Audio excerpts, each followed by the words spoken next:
Hey there, fellow outdoor lovers! Let me take you back to July 2020, a summer that needed a little adventure.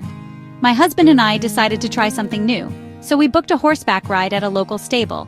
The sky was clear, the air was bug-free, and the horses looked ready for a day out. Honestly, it felt like the universe lined up just for us. I got paired with LaFonda, a gentle soul with a serious passion for walking.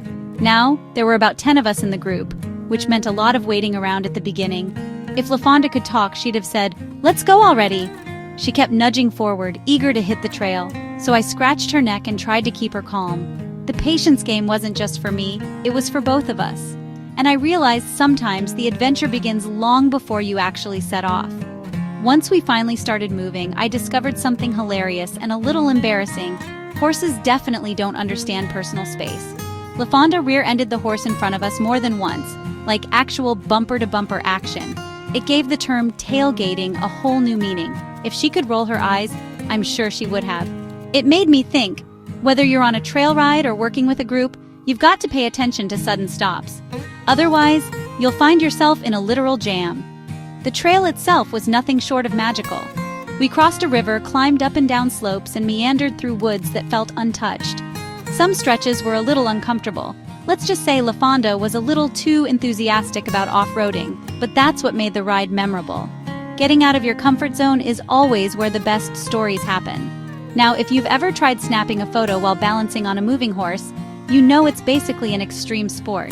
LaFonda only agreed to stop if the group did, which meant I had about 2 seconds to capture anything cool. At one point, we spotted an eagle's nest, and right there, perched in the tree, was a pair of bald eagles. The moment was wild and beautiful, and for once, luck was on my side. I got the shot. Other times, like when a golden eagle soared overhead, I missed it completely. Sometimes, you just have to put the camera down and live in the moment. Speaking of taking opportunities, I noticed some of the horses were sneaky snackers, stopping to munch on grass whenever they could. LaFonda, though, was a multitasker. She'd grab a bite while walking, never holding up the group. When we reached the river, our leader Royce told us to let the horses drink, but LaFonda wasn't interested. Later, she was panting and sweating, and I wished she'd taken that break. It reminded me, don't skip your chance to recharge or you'll pay for it later. And trust me, I learned that lesson the hard way. It had been years since my last ride, and I did zero stretching before hopping in the saddle. By the hour mark, my ankle was cramping, and my butt felt like it had been glued to metal bleachers.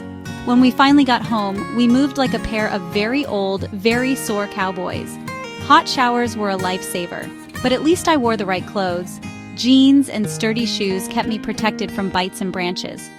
My last takeaway? Near the end, LaFonda's mind was set on getting back to the stable, fast. She powered through slopes and brushed a little too close to the trees for comfort. I had to stay alert to keep both of us safe. It was a good reminder. As we near our goals, it's easy to lose focus, but that's when we need to look out for those along for the ride. So, if you're craving a little adventure, don't forget. Be patient, enjoy the detours, recharge when you can, and always have your friends' backs. And maybe do a few stretches before you saddle up. Thanks for riding along with me. Catch you on the next adventure.